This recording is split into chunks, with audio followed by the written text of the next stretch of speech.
Mateo capítulo 7, versículo 15 al 20, versión Reina Valera 1960. Guardaos de los falsos profetas que vienen a vosotros con vestidos de ovejas, pero por dentro son lobos rapaces. Por sus frutos los conoceréis. ¿Acaso se recogen uvas de los espinos o higos de los abrojos? Así todo buen árbol da buenos frutos, pero el árbol malo da frutos malos. No puede el buen árbol dar malos frutos, ni el árbol malo dar buenos frutos. Todo árbol que no da buen fruto es cortado y echado en el fuego. Así que por sus frutos los conoceréis. Amén. En este pasaje de la Escritura vemos nuevamente cómo nuestro Señor Jesucristo les advierte a los discípulos que tengan gran cuidado con los falsos profetas, los cuales pueden engañar y desviarlos del verdadero camino que conduce a la salvación. El tema del falso profeta no era ajeno al conocimiento del pueblo judío. De hecho, fueron los falsos profetas los que causaron parte del daño que condujo a Israel a su ruina espiritual y posteriormente al exilio babilónico. Mateo capítulo 7 versículo 15 inicia con la siguiente expresión: guardaos de los falsos profetas. Una de las cosas con la que Israel tuvo que lidiar en los tiempos de la antigüedad fue la influencia de los falsos profetas. En el libro de Deuteronomio, Dios les advertía que aparecerían falsos profetas que los intentarían alejar de Él, pero que no los escucharan, ya que solo era una prueba para comprobar su fidelidad a Dios. Eso lo vemos en Deuteronomio capítulo 13, versículo del 1 al 3. También Dios les había dado formas de identificar a los falsos profetas. El no cumplimiento de lo que ellos profetizaban era una de las características de estos falsos profetas, y la segunda, el hablar en nombre de otros dioses. Para estos falsos profetas el castigo era la muerte. Deuteronomio capítulo 18, versículo del 20 al 22.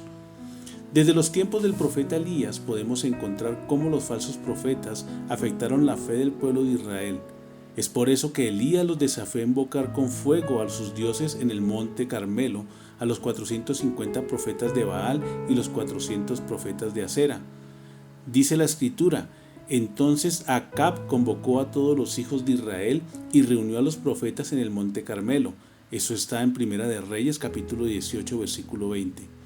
La Escritura nos muestra a través de varios ejemplos cómo los falsos profetas, con sus falsos testimonios, han destruido la vida de las personas, la vida del pueblo de Israel, y aún en nuestros días los falsos profetas destruyen el propósito de la iglesia del Señor en esta tierra. Un ejemplo claro lo vemos en Primera de Reyes capítulo 22 versículo 20 al 22, donde el falso testimonio de los falsos profetas condujeron a Acab, rey de Israel, a pelear una batalla donde perdió la vida. Otro ejemplo claro lo vemos en Jeremías capítulo 23 versículo del 13 al 14. También vemos en este libro cómo los profetas condujeron a Israel y a Judá a la apostasía, situación terrible delante de Dios. Otro ejemplo claro lo vemos en Ezequiel capítulo 13 versículo del 3 al 8, donde el profeta Ezequiel expresa su rechazo a los falsos profetas que hicieron tropezar a su pueblo. Jesús conocía muy bien todo el daño que causaron los falsos profetas a Israel. Por eso advierte a sus discípulos diciéndoles: guardaos de los falsos profetas. La palabra guardaos significa estar alerta con todos nuestros sentidos con el fin de cuidarnos de cualquier peligro. Lo único que nos pide nuestro Señor es que debemos estar atentos, dispuestos a discernir todo el peligro que pueda estar en nuestro alrededor, que podamos prevenirnos y cuidarnos de un falso profeta que pueda desviarnos del propósito y de la voluntad de Dios.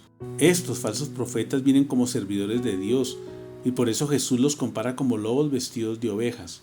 Dice en la Escritura: vienen a vosotros con vestidos de ovejas, pero por dentro son lobos rapaces. A través de esta comparación, Jesús nos ilustra la razón por la cual los falsos profetas son tan peligrosos. Ellos están disfrazados en medio del pueblo de Dios, haciéndose pasar por emisarios de Dios. Pretende introducir sus falsas enseñanzas, arrastrando al infierno a todos los que les siguen. En el Nuevo Testamento se advierte acerca de estas personas. Por ejemplo, en la segunda carta de Timoteo capítulo 3:5 dice: tendrán apariencia de piedad, pero negarán la eficacia de ella. A estos evita. También en la segunda carta a los Corintios capítulo 11 versículo 14 al 15 dice: y no es maravilla, porque el mismo Satanás se disfraza como ángel de luz. Así que no es extraño si también sus ministros se disfrazan como ministros de justicia, cuyo fin será conforme a sus obras. Es por eso que la iglesia del Señor tiene que estar atenta ante la aparición de estos falsos ministros del Evangelio, que buscarán la forma de introducirse en el pueblo del Señor para enseñar su doctrina diabólica y arrastrar tras sí a muchos y muchos discípulos. También dice el libro de Mateo capítulo 7 versículo 15 al 20, dice: por sus frutos los conoceréis. ¿Acaso se recogen uvas de los espinos o higos de los abrojos? Así todo buen árbol da buenos frutos, pero el árbol malo da frutos malos. No puede el buen árbol dar mal fruto, ni árbol malo dar buenos frutos. Todo árbol que no da fruto es cortado y echado en el fuego, así que por sus frutos los conoceréis. Esto significa que la forma de identificar un falso profeta es por el fruto que da. En este sentido, es imposible que el buen árbol dé un mal fruto o que el mal árbol dé un buen fruto. Es solo cuestión de lógica. Tengamos siempre presente esa situación. Así también lo es para la vida espiritual, ya que alguien que ha sido regenerado por la sangre de Cristo no puede dar malos frutos, y de igual forma alguien que pretenda ser un ministro del Señor no puede dar un mal testimonio. Por eso te invito a que pelees la buena batalla de la fe, echa mano de la vida eterna a la cual asimismo fuiste llamado, habiendo hecho la buena profesión delante de muchos testigos. Primera de Timoteo capítulo 6 versículo 12. La invitación en este día es a seguir el consejo de Jesús, guardarnos de los falsos profetas, ya que su finalidad es alejarnos del camino angosto por medio de sus falsas enseñanzas. Y la única manera de poder garantizar que estamos en el camino correcto es meditando, estudiando, memorizando y obedeciendo la palabra de Dios.